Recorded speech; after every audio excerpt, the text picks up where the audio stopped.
Alright. Good evening mga kataraki! Nagbabalik ang inyong Mars Shem. Pero kulang po ako tonight. Wala si Mars Sheila dahil, ayan, naka-on siya. Ayan, so medyo nagbakasyon po ng konti ang Taraki Negosyo because of some unforeseen circumstances sa aming magkasunod na mga guest, and we hope that everything's fine sa mga previous guest po namin. Si Ma'am Sheila din bigla ang nagkaroon ng medical problems, and she's trying to gain some rest and strength right now. Ma'am Sheila, kung nanonood ka, pagaling ka po. And talaga namang dapat unahin talaga natin yung health natin, di ba? Kahit nagkakamal tayo ng pera, pero mamaya biglaan palang bumibigay yung health natin. So that's one of the very important thing na kailangan din nating alagaan even though we're having a very busy life sa business natin. Ayan, speaking of busy, grabe po ang Baguio at La Trinidad, the whole Benguet yata or the whole Cordillera, because since January hindi na po matapos-tapos ang ating mga festivals, ma'am, 'di ba? Magkakasunod po 'yan, grabe. And right after the Panagbenga, the Session Road in Bloom, nagkaroon naman tayo ng Strawberry Festival, which is currently happening. Meron po tayong civic parade tomorrow at 7 or 8 a.m. dito po sa La Trinidad. And then after, magkakaroon ng what-what. Saan gaganapin yung what-what natin, Uncle? Inaanyayahan po namin ang lahat na makiwat-wat sa gym ng La Trinidad. Ayan, pinasubo ko na si Mayor. Paghandaan natin yung mga mga bisita natin, mga manungatang baboy ti party on the Ditanya. And after tomorrow, we're going to have the parang grand float parade naman ng Strawberry Festival of La Trinidad dito rin sa half lane yata ng Kem Junction hanggang Kem 6. Ayan. So manood po tayo, suportahan po natin ng mga local creatives natin na mag-show ng kanilang mga, there's gonna be dances also. May mga street dances po sila at may mga float din po silang ilalabas. Ang dami po. They have the Strawberry Festival Commercial Lane dito sa may junction ng Chem 5. So please go visit them. Marami din po tayong mga local entrepreneurs dyan. And then we have din po the Strawberry Lane din po dito sa tapat ng munisipyo. Diyan naman po talaga yung mga strawberry produce po natin. So pasyalan nyo po sila at this is going to happen until end of March. Diba po? End of March. And Diyos ko naman, sa Kalinga din, I think the three towns of Kalinga are going to have the Laga Festival, Pamana Festival, and there's one more that I saw, I forgot, March 21 onwards. Magkakatabi po sila Labuagan, Balbalan, and the other town. So, grabe po ang mga pangyayari. And I think after March, we're going to have the Holy Week. After the Holy Week, April, and then May, meron na namang festival in town yata sa May, ma'am, di ba? And daldal na ako ng daldal, ma'am, di ba? Ang dami mangyayari. So, ayan, mga kataraki, ang akin pong katabi ngayon ay isa sa mga matatalino. Isa sa mga matatalinong kilala natin dito sa Baguio. One of the known freelance writers po natin na medyo nakatago si ma'am, pero hindi natin alam talaga yung mga pinagsusulat nila ni ma'am for companies and other things po dito sa Baguio. Pag-uusapan po natin ang buhay writer tonight. I think this is one of the very first time na we're going to talk with a freelance writer. Ayan. So, mga kataraki, ang kasama po natin ngayong gabi ay si Ma'am Leizl Dunuan. Ayan. Good evening, Ma'am. Good evening. Ma'am, gusto mo mag-shoutout sa mga friends natin? Oo, siguro I just sent the link to my husband. Sana nanonood siya. Yes. Pero magandang gabi. Good evening sa lahat ng mga nanonood at I'm happy na naimbitahan din ako na mag-share tungkol sa experience ko bilang freelance writer, no. Ngayong buwan lalo na dahil Women's Month. So yes. we are also happy na ma-share sa inyo kung ano pa yung mga other ways of earning, no? Ano ba ang pagiging freelance writer? Ano ba yung kailangan mo, etc. No? So, thank you for inviting me. Actually, ma'am, alam mo, talagang Women's Month ngayon, no, March. Talagang naghahanap ako ng women here in Baguio na they really affect the lives of women. Ma'am, 3 araw ako naghahanap. 3 araw ako naghahanap. Tapos sabi ko, ay wait na. I think lumitaw yata one of your posts. Sabi ko, ay wait, si Ma'am Leizl. Because of the Connected Women. Yes, tama. Because of the Connected Women that I think I attended one before. One of the meetups. One of the yes, meetups. Pre-pandemic pa. Before So, pandemic. yeah. Kaya sabi ko, may Connected Women pala si Ma'am Leizl. And ma'am, okay lang po ba na ikwento natin kung paano nagsimula si Connected Women? Okay, sige. So, Connected Women, nagsimula yan 2017. Isa siyang company. Startup siya, tech startup. At ito ay ang focus niya is to leverage technology para mabigyan ng economic opportunities ang mga kababaihan.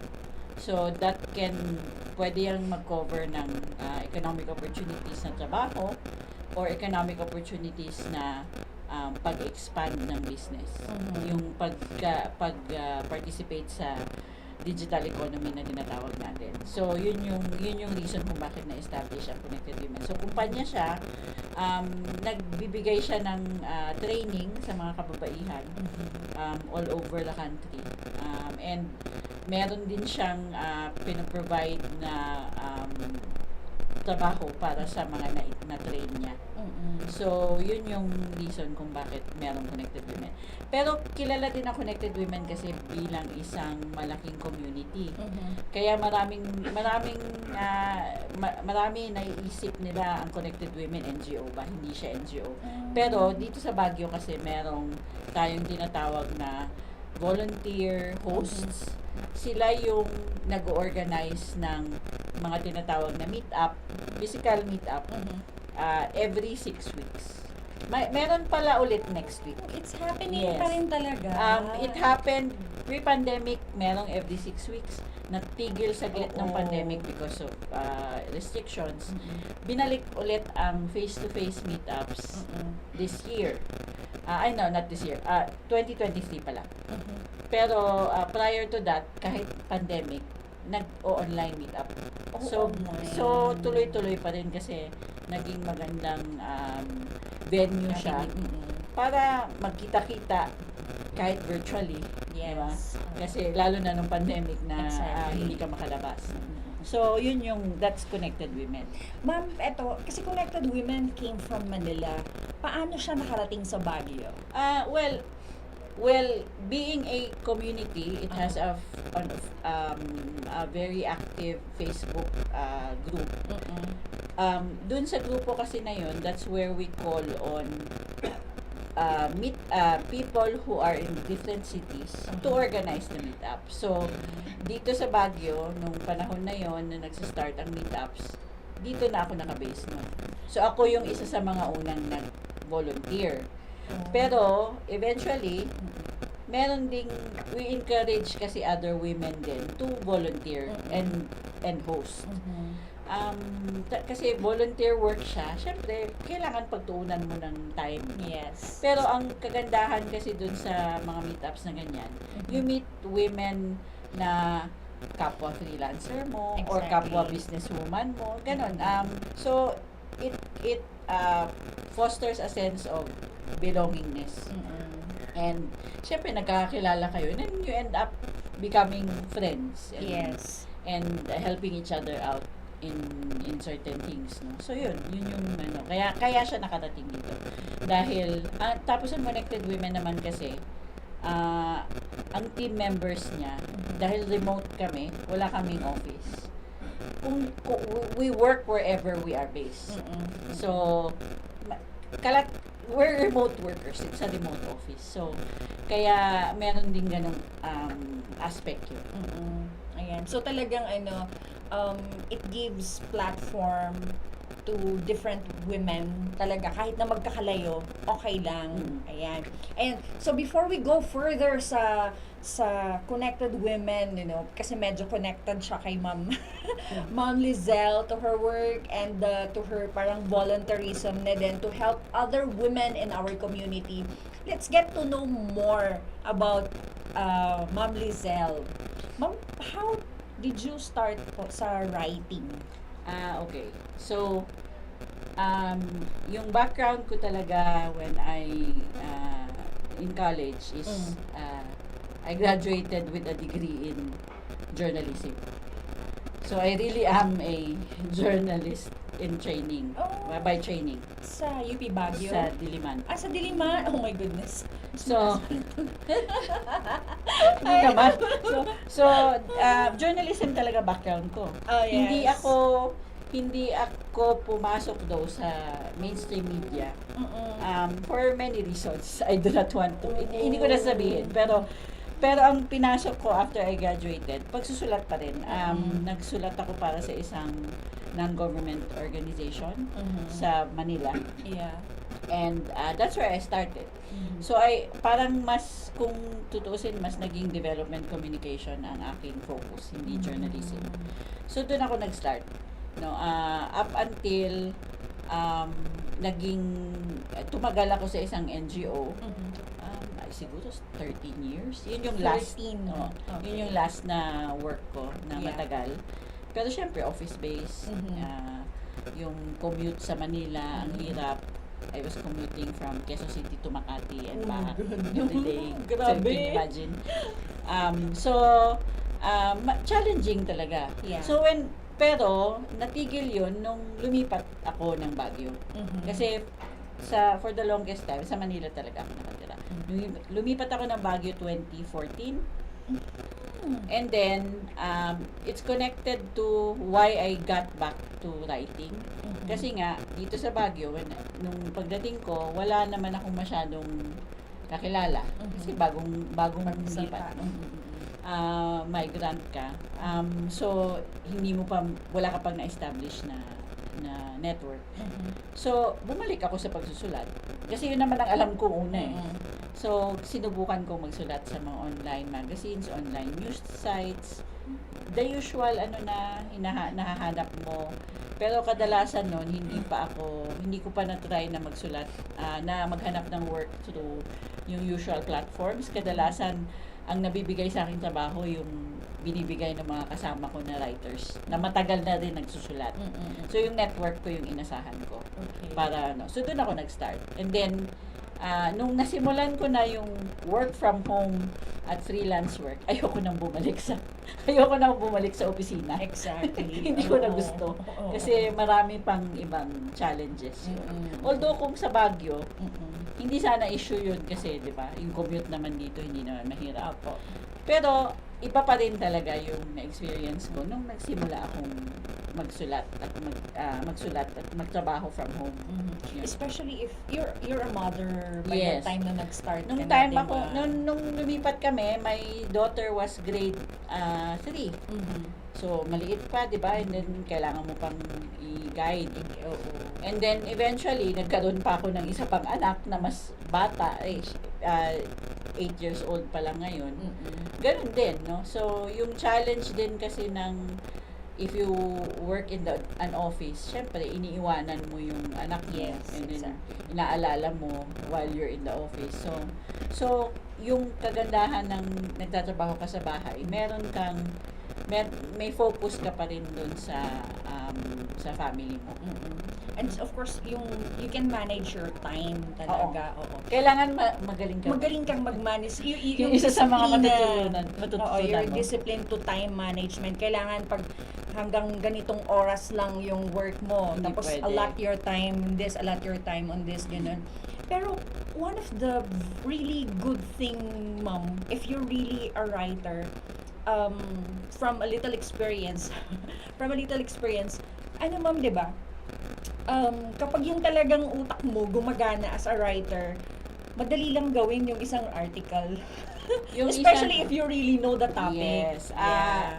Marami kasing nagsasabi na yan yung isa sa mga struggles minsan, yung explaining your kasi kanya-kanya tayo ng process ng pag-iisip at yung pagsusulat meron din yung process. It's a creation process eh. So mahirap i-explain yan sa mga taong hindi nagsusulat. Yes. Although, hindi mo naman kailangang i-explain. Pero, dapat meron din silang, ma-realize din nila na unique yan sa mga nagsusulat. The way they process, the way they distill data, and put it in a form na naiintindihan ng audience niya. No? So, it's not easy.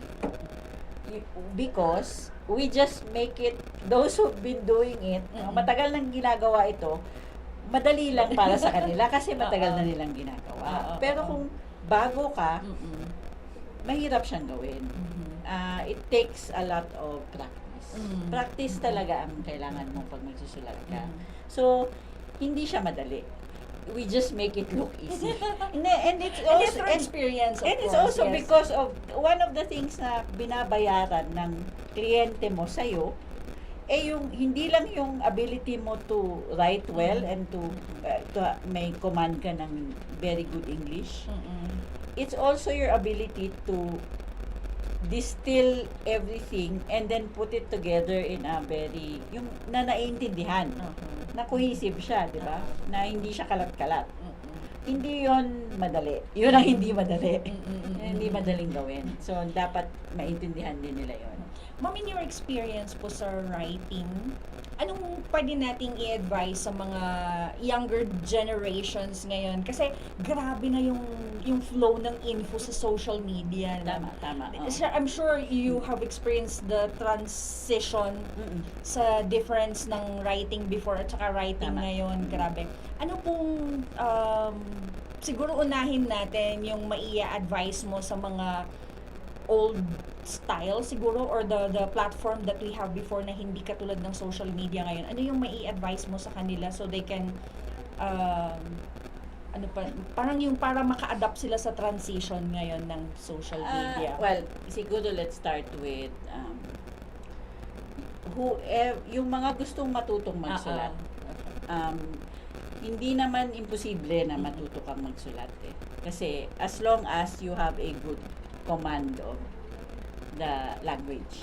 So, pwede kang matutong magsulat sa Filipino, sa Ilocano, sa Ingles. Ang pinakauna is mag-practice. Kung sulat kamay man yan, o computer, whatever, basta mag-practice. At At kung may chance ka at may kakilala ka na pwede mong ipabasa yung humingi ka din ng feedback. Kasi hindi naman pwede yung ikaw lang ang nagbabasa ng sarili mo, di ba? So, kailangan mo ding matuto. Opo. Lalo na yung mga kaibigan mo, gano'n. So, yun yung isa. Pero yung isa siguro, so practice makes perfect. And that's the only way that you will learn to write well.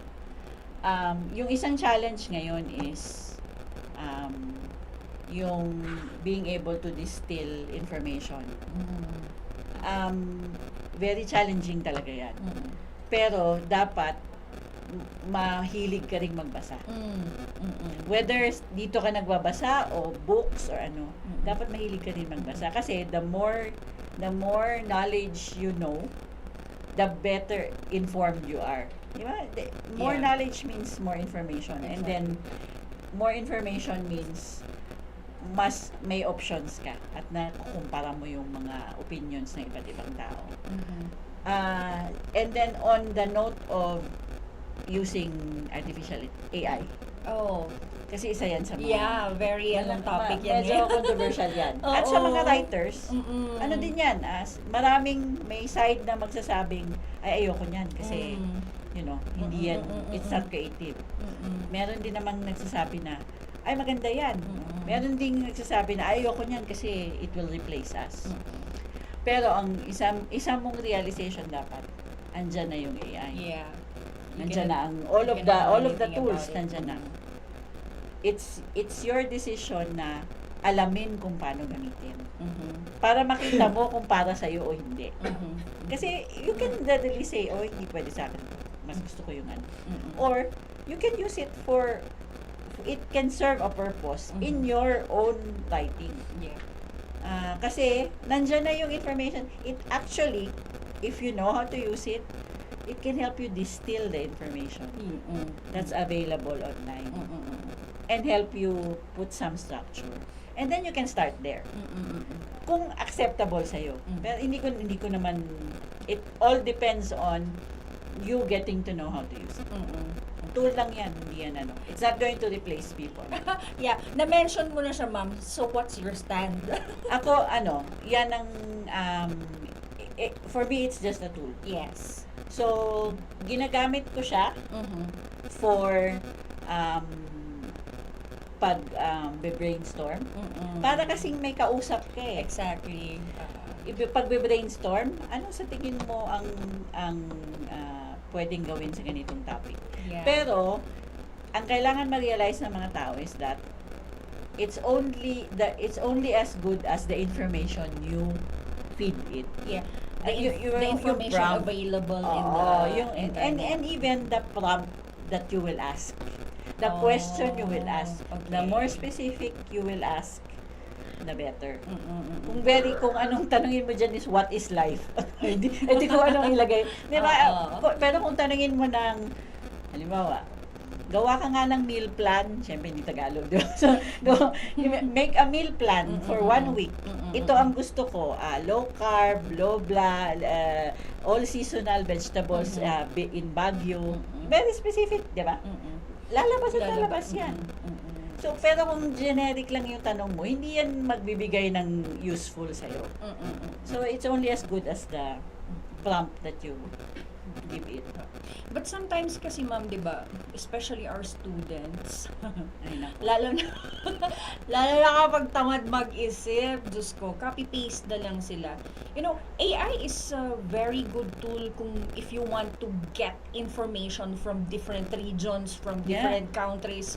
Pag specific yung ano mo, magagather mo siya in minutes, di ba?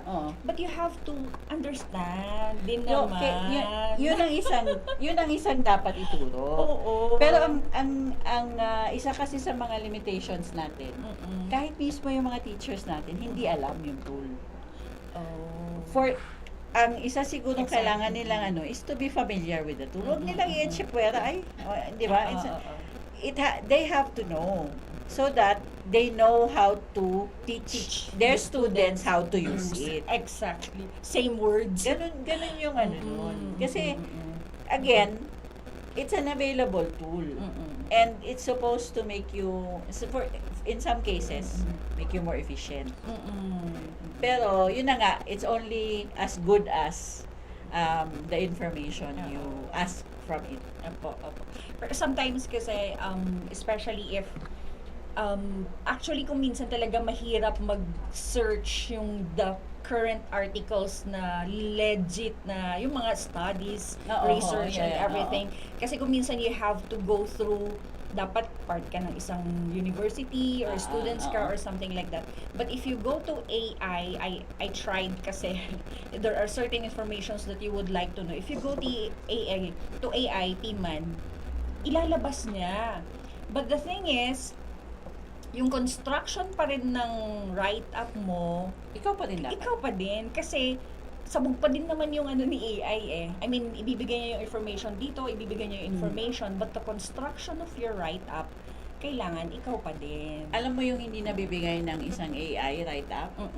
Yung emotion? Yes, At saka exactly. yung how you weave things together. Exactly. Hindi nagagawa ng AI yun. Oo. Kaya nga ma'am, sabi ko, I think I have a post before, sabi ko, mapapansin mo kung sino yung mga writers before that they really write from their own thing na biglang gumamit ng AI, Meron tapos din. nagbago May talaga difference. yung Meron. flow ng write-ups nila na parang May robot pati na yung lang. tono.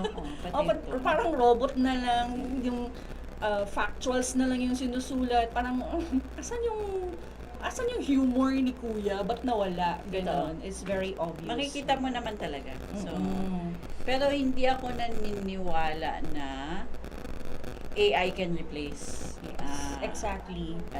Kaya talagang dapat alamin kung writers, dapat alamin nila kung ano yung tool. Para alam nila kung paano nila magamit.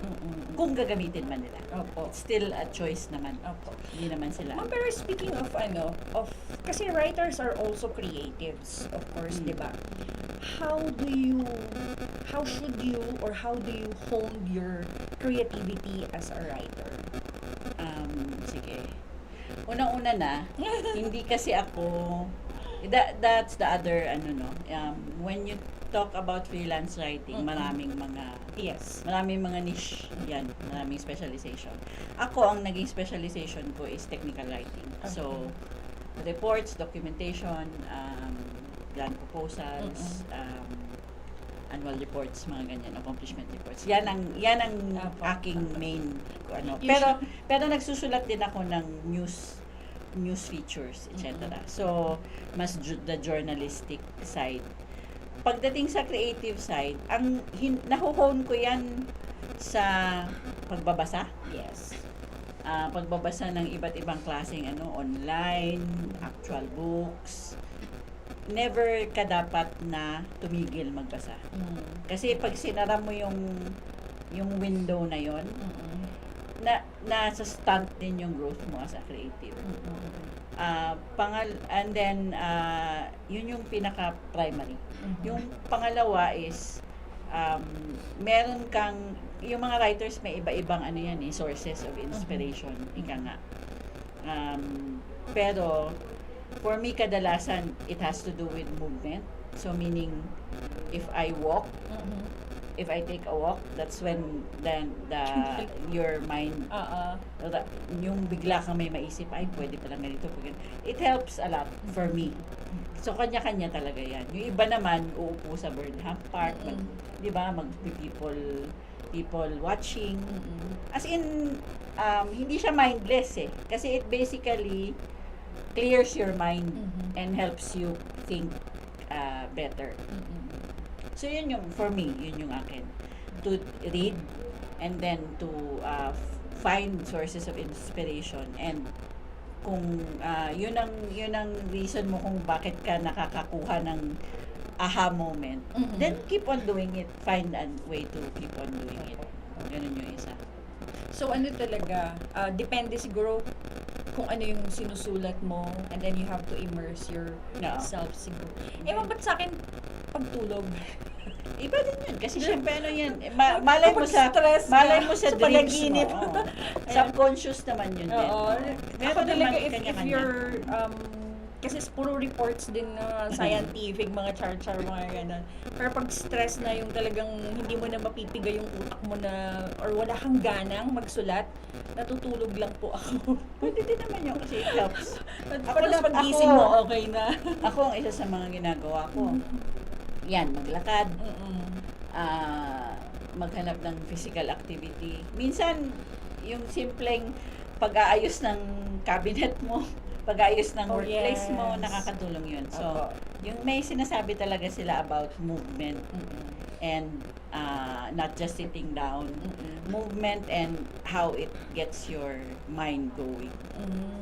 I see. Ayan. So, hopefully, may mga natututunan ng ating mga viewers kung paano matuto or on how to like write your, pwede mong thoughts or emotions, mga ganon.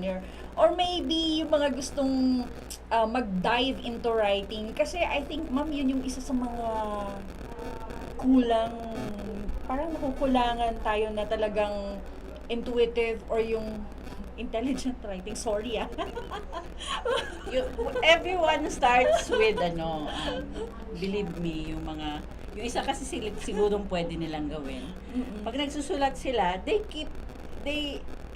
magsimula lang sila. Oo. Pwede magsimula yan sa journal lang journaling everyday. Mm-mm. Kahit isang page lang, hindi naman kailangan isang buong, Mm-mm. nobela yung isulat mo. Mm-mm. And then, babalik-balikan mo yan. Or find a way na mabalikan mo before. Everyone will have that experience na yung ang pangit na sinulat mo lang nung first. malalaman mo na lang, oo, Makikita mo naman makikita mo, Sabi, oo. ay, di ba? Pero it's also a sign of growth na You can recognize realize. mo na, ay, I sound better pala. Yung ganon, no? Pero they really have to just start writing. Practice. Journal is a good way to start writing. And then madidiscover mo na kung anong gusto mong The isulat. next. Oo. Alright. Pero of course, some of the things that they should also consider is what makes good writing is not just the thoughts that you will share and the ideas you will share. Also, the way it's structured. Meron talagang rules. Di ba may rules talaga Yes, tayo? exactly. May grammar rules and punctuation rules. Yun nga, Yun ma'am. yun. So, kailangan pa rin yun. Oo nga. Kasi for you to survive especially in formal and to be published, talagang kailangan mo sumunod sa mga ganun. Yes, opo. Hindi ka pwedeng mag-imbento ng Exactly. rules for yourself. Oo. Kasi marami dyan na nag-iimbento. Ayan. So, sorry na. Aray ko. Tawa-tawa. Sorry. Alright, so before we continue, we're gonna have a very short break po muna. And then, we're gonna ask Ma'am Leizl kung ano ba yung mga avenues siguro na pwede nating puntahan kung may mga gustong mag-go into writing dyan. Ayan. So, we're gonna have a short break and we'll be back.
Ayan mga kataraki, so nagbabalik tayo here with Ma'am Leizl Dunuan, one of our freelance writers dito sa Baguio. Pinag-uusapan lang namin kanina kung kumusta ba ang kitaan sa pagiging writer. Ayan. At saka ma'am, kailan masasabi na kailan mo masasabi na ready ka na into professional writing? Paano ba? Mag-apply, ganon? Hindi. Kadalasan kasi, kadalasan sa mga online writing jobs na available sa freelance writers, na nandyan yan sa mga usual platforms, kagaya ng Upwork, online jobs, Philippines, meron yan eh. So, mag-search ka lang. Actually, pwede nilang i-try yan. Sign up sila, mag-search sila. Jobs for writers. Yung iba nagpe-pay ng per hour, yung iba per article. So, iba-iba. Tingin ko, kung confident ka na sa output mo, and this can mean many things, no? Yung mga kaibigan mo gusto yung sulat mo. Yeah. Kahit hindi mo kaibigan, na-appreciate mo. So, that's when you can sort of gauge na ay confident ka na, may command ka na ng language, no? Yep. At meron ka ng enough knowledge to share. So, the only way that you can actually say that you're ready is to actually do the work. Yes, So, to try. hindi mo siya pwedeng sabihin na, ay, pwede na. Di ba? Kailangan Kailangan mong subukan. Yep. Hindi sila aabot sa point na professional sila kung hindi nila susubukan. Exactly. So yun, that's where they start. In my case, you usually start small. You write mga 200 to 300 word articles, etc. And then you can explore writing long form, which is 500 to 1,000 or even more. Wow. Words. Oo. And on different topics. Kasi you have to be comfortable with the topic that you are going to write about. Yeah. Kasi kung hindi ka komportable or hindi ka marunong mag-research online, hindi ka rin magiging ready Exactly. to write. Sa mga ganyang position, ma'am, meron din ba yung mga sinasabi ng mga ex-deal or parang you're just going to try, you don't know kung babayaran ka ba o hindi, mga ganun. Or you just wanna show? Ang unang tip ko dyan, kung baguhan kang writer, or kahit may experience ka na, palagi mong dala yung portfolio mo. Yeah. Dapat meron kang published, unpublished work, lahat ng mga naisulat mo on different, to showcase your styles and the way you write. Yun yung isa. Para if the more written work you have, the better. Kasi hindi ka in the first place, I'm actually against yung nanghihingi ng sample. Yung bibigyan ka ng topic tapos it's like, because that's already work. Especially if they will say na sample lang naman, walang bayad. I don't believe na if they don't get your writing from all of the portfolio that you showed them. Don't pursue na lang. Kasi it means that they're trying to somehow it's Fish. taking advantage. Diba? Exactly, okay. Never give work for free. Parang ano din yan pag graphic designer. Sige nga, Oo. magaling ka ba? Pasama. Design mo nga to. No. Grabe, kasi speaking of the graphic designing, yung sample ng kasi naging familiar, naging popular yung video editing. And then kukuha sila ng sample work mo. And then yun na yung gagamitin nila, portfolio nila or whatever, yung mga ganun. And then you also have to be careful about yung sample work na yun, sample written work na yun. Kung pumayag ka, they can actually use that without paying you. So, wag mo ding ibigay ng basta-basta. So, have your own portfolio ready. Show them all of the published and unpublished work that you have, and if it's not enough for them to gauge that it's for you, that you're the one for the job, then walk away. Kasi it's going to be heartache. Exactly. Heartache and headache yung pareho, yung ganyan. Kasi yung mga professional clients, may intindihan nila yan. If they know what they're looking for, then they will tell you, okay, sige. So, pwedeng sabihin nila na, okay, we're interested in your style, etc. Can we try this out for ganon? And then, syempre, dapat paid yun, even if it's a trial. Para ma-check lang kung kamusta yung work arrangement ninyo. And then, you negotiate. Yung issue ng pricing, mahirap talaga yan. Kasi, nakadepende din yan sa experience mo. Experience ng writer. Okay. Those who are more experienced can usually get higher rates. Yep. And then those who are more specialized can also get higher rates. Yep. Meaning yung mga those who are writing academic papers. Yeah, kasi syempre, iba yung lingwahe. Or even those writing scientific papers. Iba din yung ano niyan, as opposed to someone who is just writing a news article. Talagang ang lawak din ng writing. So you really have to know your niche din, or 1 or 2 or 3 for you to nakaka-survive naman tayo sa freelance writing. Syempre. Siguro the one way that you end up working with several clients kasi yun yung isang reality ng freelance work. Hindi siya regular, and so you have to be on the lookout for clients all the time. Swerte ka kung meron kang kliyente na regular kang kukunin, like long term. Yun ang pinakamaayos na setup. Pero kung puro short term yung mga kliyente mo, you always have to be on the lookout for Pero dapat napaplano mo rin kasi yung pwedeng mangyari dyan is you're always watching out for opportunities, di ba? Yung sa akin, ang pinaka-importante sa akin, take care of your professional network. Kasi yung una mong naging kliyente na nagustuhan yung trabaho mo, exactly, posibleng mai-recommend ka. Kasi yun ang nangyari sa akin.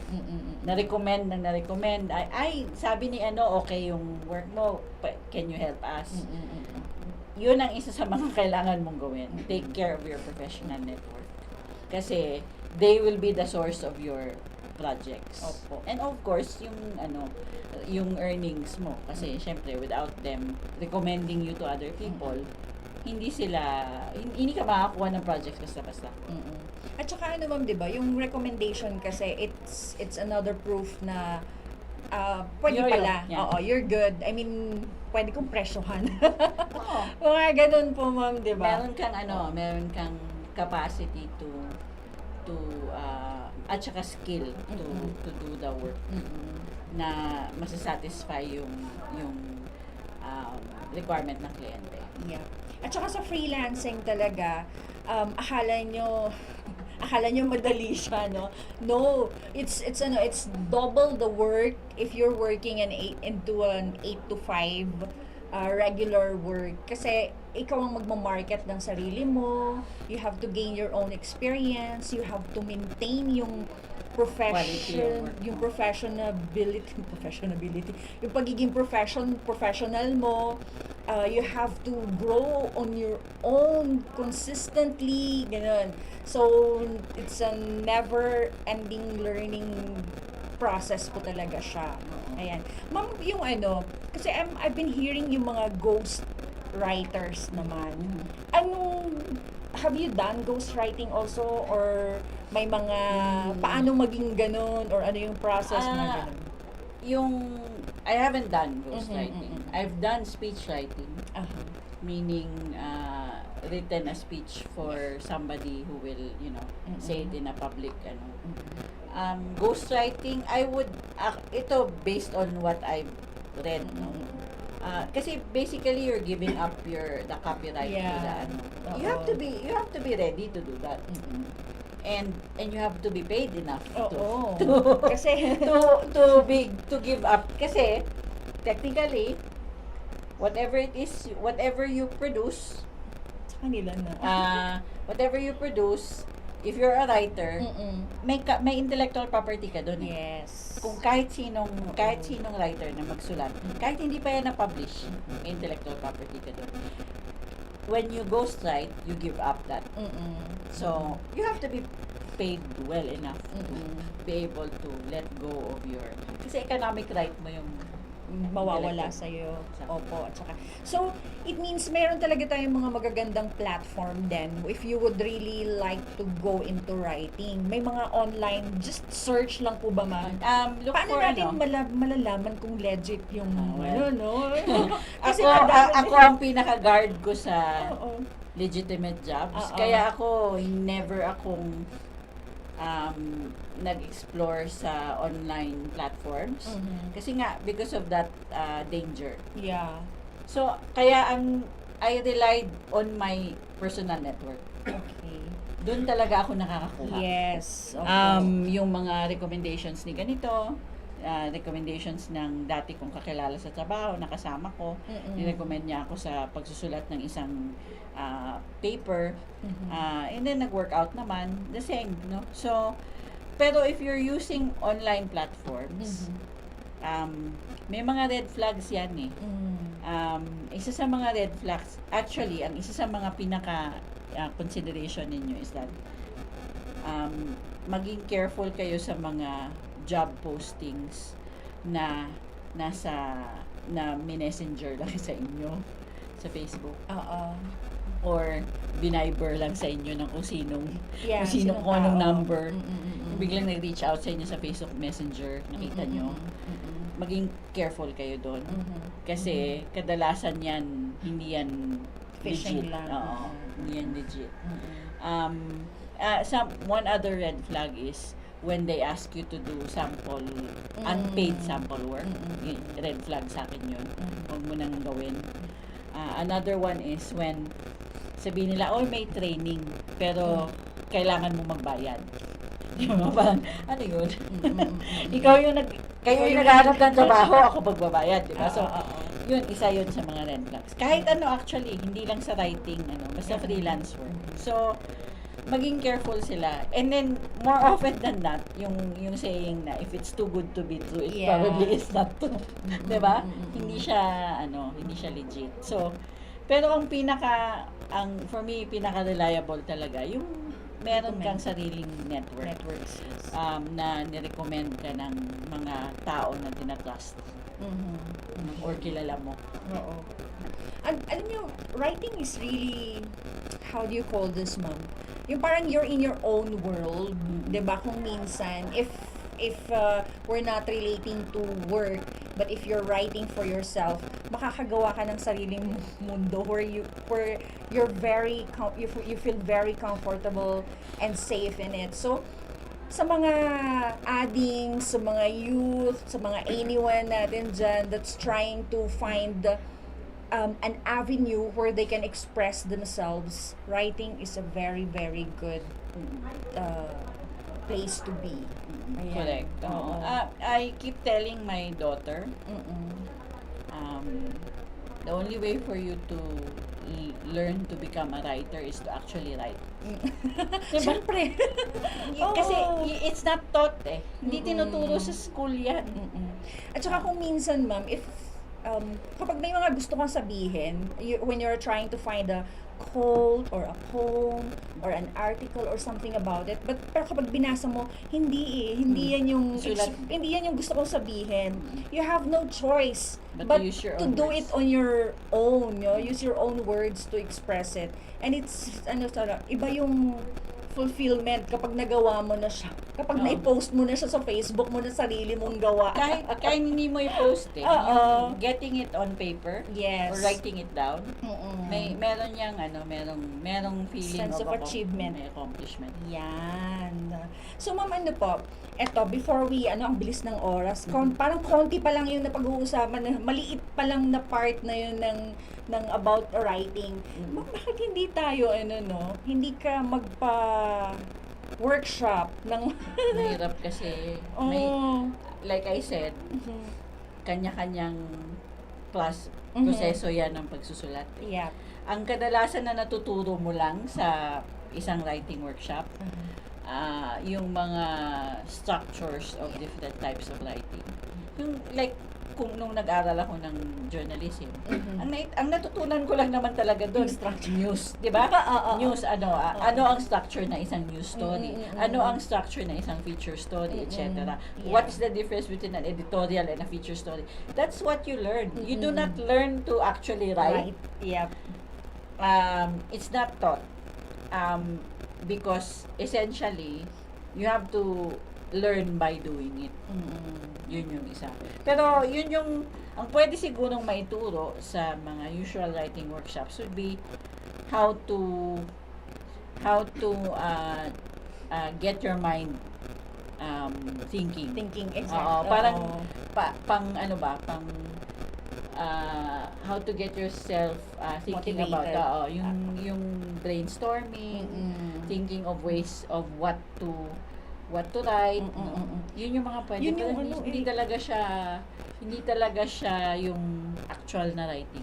In the end, it all depends on the one who is doing the writing. Oo. Pero at least, ma'am, on that basic workshop Process, siguro, basic process, matitrigger yung creativity or your inspiration on malalaman mo on how to motivate or bring out yung pwede sarili yun, mo into writing. Ganun. Ang ganda nun, mama. Especially in our...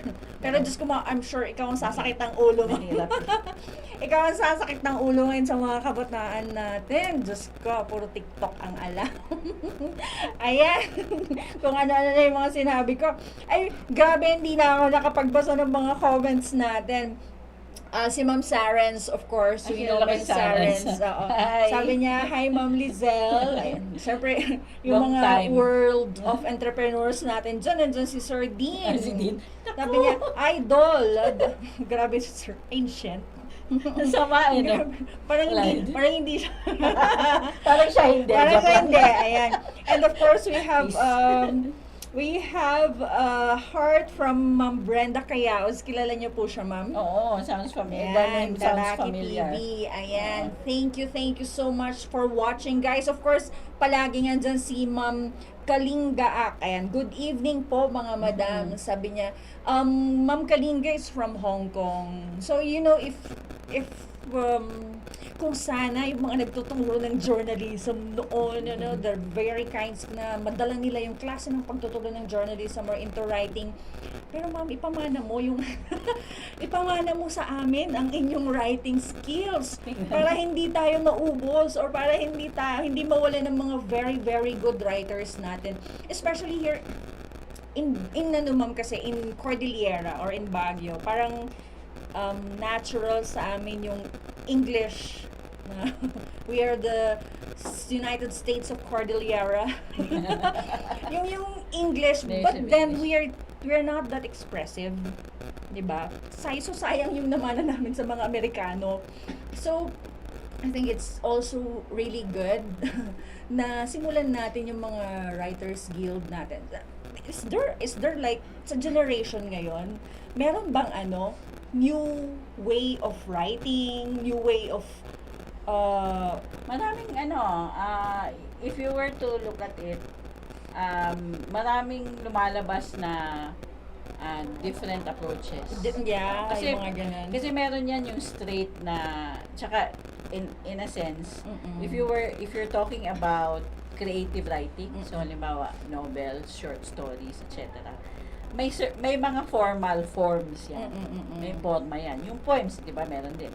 Yung kung ilan ng stanza, ilan ng syllables, Kaya nga things po. like that. So traditionally meron talaga yan. Pero isa sa mga kinalabasan ng postmodern movement is changing those and meron ng iba't ibang klase, hindi ko na I cannot keep track. Pero literature nag-evolve naman kasi talaga yan. Okay. Especially with the advances in technology. So meron at meron yan. And but it's really finding the form that is best for you to express whatever it is you want to express, whether it's expressing for yourself or helping others express themselves or communicate messages for themselves. Pero sa inyo, ma'am, eto last po. Pero sa inyo, ma'am, how is a writer's life so far? Sa akin? Apo. Actually, Gano'n it's more, Gano'n. Hindi, parang in your own life, kumusta naman yung buhay ng isang manunulat? Gano'n. well, I'm happy with how I was able to transition from being a employed, no, nung lumipat ako sa Baguio, talagang I had no choice but to take on the freelance writing life. Sa simula naman talaga mahirap kasi syempre you have to adjust, like you said, looking for projects, di ba? Get earning enough so that you can provide for your family.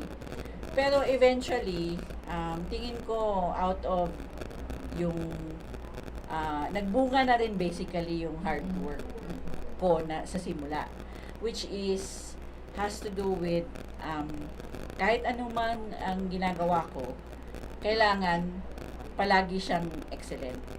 Hindi ako nasasatisfy na mediocre yung ibibigay ko sa kliyente. So I do my best kasi tapos dahil marami na akong kliyente na pakitaan na kaya ko, ano yung kaya ko, tingin ko kaya din lumawak yung network ko ng mga kliyente kasi nga nasabihan si ganito, nasabihan si ganyan, I see pwede niyang gawin to.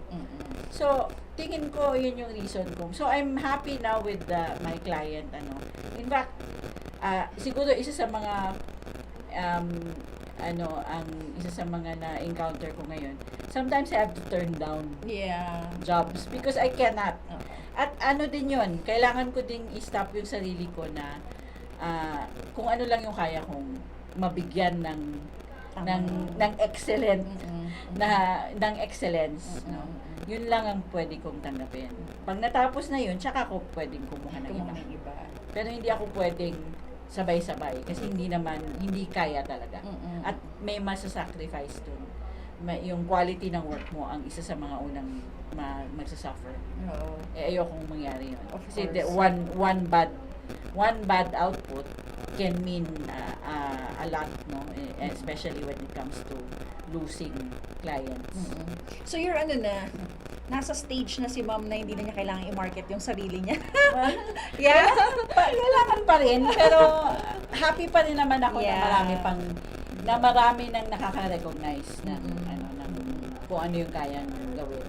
So you really have the community of clients. Ayan. May network na tayo. Opo. So, na-establish ko for the past Ang bilis mo, 10 years. 2014 lang, 10 years lang. Oh, that's really, really good na, di ba? Ayan, so Ma'am Leizl, oh my gosh, thank you so much. Salamat din. And we really hope we can, do maybe a little workshop, no? Or maybe some schools can get Ma'am Leizl, Pwede rin. para mag-talk for them about basic writing or how to cultivate your writing skills. Ayan, parang farming, cultivate. Cultivation. Ayan, so thank you so much Thank you ulit, din. Ma'am Leizl, Thank in you spite din of your for- very busy schedule. No, Pumunta po okay kayo. lang din to kasi at least it gives me a chance to Express, share, ayan. And malay nyo, ma'am, from here on, dumami pa. Ay, diba? Ayan. So, mga kataraki, please, nagbigay ng trabaho si Uncle. Sabi niya, join us in making a difference. 26 Project Eskwelahan and Taraki Medical Mission on April 27, 2024, 8 a.m. to 2 p.m. Barangay Bagu, Bakon, Benguet. Ay, nagadayo. Ayan po, yung mga taga Bakon, yung mga may family, friends, relatives po sa Bakon, sabihan nyo sila. The Project Eskwelahan and Taraki Medical Mission will happen there sa Barangay Bagu, Bakon. The last time po na nag-medical mission sa Barangay Ambassador sa Tublay, they had around 400 clients. Wow. Yeah. So, 600? Oh my goodness. Kawawa naman yung mga medical practitioners natin. Ang dami po. And that's just here in Barangay Ambassador dito sa La Trinidad. So, take this opportunity para magpa-check up po tayo ng free sa April 27 dyan sa Barangay Bagu, Bakon, Benguet. Yep. We're bringing Oplan Silip Tenga. Kailangan ko to. For the first time. Ayan. Plus, we'll provide dental, ophthalmological, ayan, ENT surgeries, also on-the-spot surgery if needed. Oh my gosh. Minor surgeries. Ayan. Including circumcision. Ayan. Bakasyon. Ay, hindi pa bakasyon yun na. May 31 pa ang bakasyon. Yung mga pwede na pong circumcise and minor surgeries, we're going to have it there on April 27. Wait, but that's not all. We'll also be distributing school supplies. Magbabakasyon na, Uncle. School supplies to the children of Bago pang next school year. Oh, for the libraries. School supplies for the libraries ng school. Books, ayan, alright. So, of course, although we already have some stuff and everything, we will still need your support. Whether you're a partner, volunteer, or sponsor, your contribution matters. Help us provide vitamins, medicines, school supplies, and food for our volunteers. Ayan. Ay, pa-shout out. Pa-shout out kay Vice Mayor Awingan and Vice Governor Felipe. Apelyado ba ni Sir yung Felipe? Ayan. Vice Governor Tagal Felipe. Ayan. Near na din ang show nila. Talaga? Dalawa sila? Wow. Oh, okay. So, oh, wow. Dito? Sigurado ka? Ayan. So, every Fridays, what time? 10 a.m. in the morning. So, every Fridays po, magiging host, nanday natin dito ang Vice Mayor ng Baguio City, Vice Mayor ng La Trinidad, and Vice Governors and Council, lahat na. Yung SB tsaka SB. Wow, yung mga councilors natin sa La Trinidad and SPs ng panlalawigan ng board members of Benguet. Hindi ko alam yung... Councilors ng Baguio. Ay, pati councilors ng Baguio? Oh my gosh, ang Bartek. Star-studded na ang Bartek. Ayan. So, ayan, of course, thank you so much, Bartek, for always accommodating Taraki TV and dito po sa ating maliit na studio, but very productive. Thank you so much for everyone, and of course again, Ma'am Leizl, thank you so much. Ma'am, is there any way we can, if maybe our viewers would like to contact you, or do you have any Facebook page? I have my Facebook page for my writing is called the Writing Life. Oh, the writing life. Dear Ate Char. MMK ba? MMK. Ayan, so please check po yung Facebook page ni Ma'am, The Writing Life. I'm sure marami po kayong makikitang inspiration doon, especially if you're really into writing. Kasi ma'am, di ba, madaming gusto nilang maging writer but they don't know how to express talaga. I've seen a lot of young kids na ganun, especially that we've been practicing the filmmaking also. It's one of our weakness, how to express yung thoughts mo into writing. Ayan.